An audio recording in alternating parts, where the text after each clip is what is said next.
Good day mga pate at panibagong araw na naman. Ang project po natin dito mga boss ay isang custom design na black and gray. Bali sa may bandang forearm natin ito ilalagay mga bossing ha. At idudugtong natin ito sa kanyang lumang tattoo. Dito mga bossing is religious po yung temang gagawin natin. At ang karakter na gagamitin natin ay si Mama Mary. Dito ay maglalagay din tayo ng mga rose, ng mga dahon. Tapos mag-a-adlib pa tayo mga bossing. Nang sa ganun is maidugtong natin ito sa kanyang lumang tattoo. Ito kasi request ng ating boss from Las Vegas, Nevada. So yun boss, ito yung design no? Okay na tayo dyan, tama ba? Tama. Yung Virgo sir, dito ko nilalagay ha. Oo, dyan. So gagawin natin siyang parang tattoo. So dito, parang medyo faded lang siya. Kasi nga pinagmukha natin siya parang tattoo. Okay? Pinagsama lang natin doon sa part na yun. Tinatuan yung tattoo, ano? Oo, tatong may tattoo. Ganun yung gagawin natin sa kanya. Okay? So ayan na siya. Tapos yung sobra doon sa, natitira doon sa likod. Parang nga pagtagpuin na yung, ito. Saan ba yun? Sa gilid. Ito sa gilid.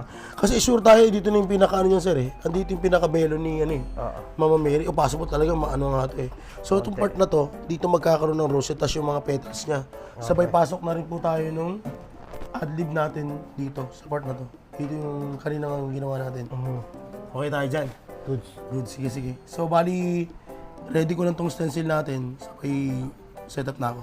Okay? Sige. Good. So yun mga boss, ito yung nagawa nating design sa ating bossing.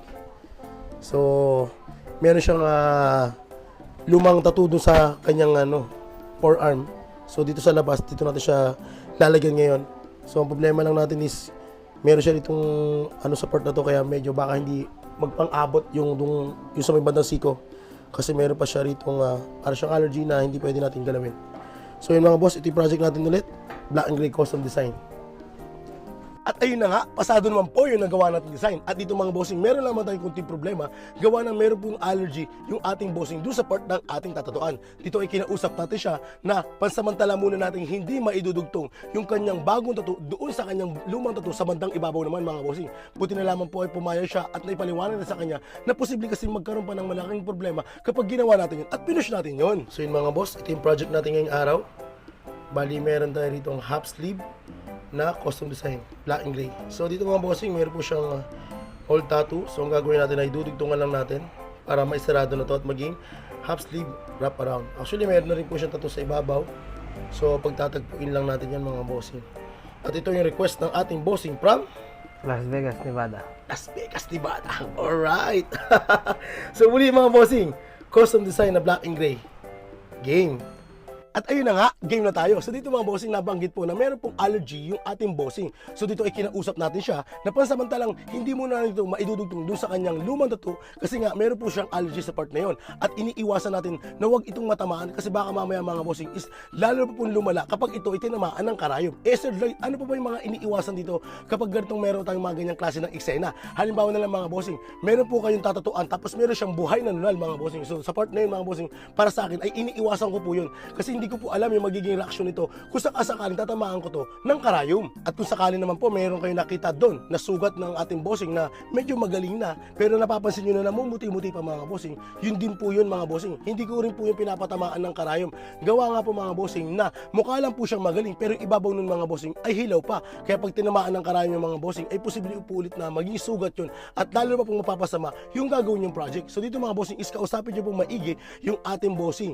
Ngayon kung papayag naman po siya na i-cancel muna yung kanyang schedule, gawa nga ng meron pa po siya sugat doon na kailangan pagalingin, so mas okay po yun. At kung sakasakali naman po na talagang hindi siya papayag at kung sakasakali naman po na makakausap niyo siya na posible bang iwasan na lang tong sugat na to tapos ibalik na lang niya para konti na lang yung gagawin, nasa sa inyo na po yung pag-uusap mga bossing. Pero sa akin lamang po, binabanggit ko lamang po yung mga part na iniiwasan natin kapag meron tayong ganitong klase ng eksena nakakaharap. At paalala lamang po, lahat po ng akin nabanggit mga bossing ay nakabase lamang po sa aking experience. At kung sakasakali naman po na meron kayong master dyan na nagtuturo sa inyo at nagagabay mga bossing, pwede nyo rin po silang tanungin mga bossing.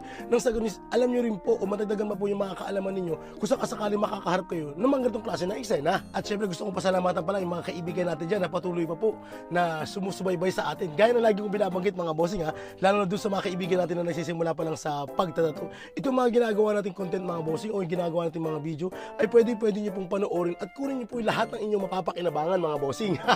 At kung wala naman po silbi mga bossing, ay itapon nyo na lang at huwag nyo nang pansinin mga bossing. Dito ikunin nyo lamang po yung maaari nyo makuha at mapick up dito sa ating mga pinaggagawa mga boss. So maraming salamat po talaga mga bossing, lalo na doon sa ating mga kaibigan na nagsisimula pa rin sa pagtatato, doon sa ating mga kliyente na patuloy na nagtitiwala at sa mga magtitiwala pa po mga bossing.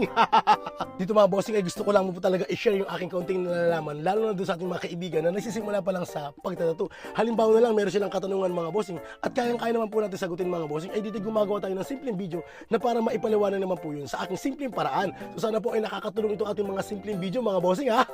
So ito pala ating finished product mga boss, a total of 8 hours. O diba, grabe ang tibay ni sir. So paikot po itong ginawa natin mga bossing at idinugtong to dun sa kanyang lumang tattoo. So dito mga bossing, kung mapapansin ninyo ay yun po yung part na iniwasan natin kasi nandun po yung allergy na iniiwasan natin. At dito mga bossing ay nakausap natin siya at pumayag naman po siya at naipaliwanag natin sa kanya kung bakit natin to kailangang iwasan pansamantala. At pumayag naman po yung ating bossing, gawa nga ng babalik naman po siya dito sa Pilipinas. At ito naman po yung finished product na gawa ng ating co-artist. O diba, napakatibay din ni Madam. Sa may mga may katanungan, message lang po sa ating Facebook page sa Tattoo. Yun lamang po. Maraming salamat!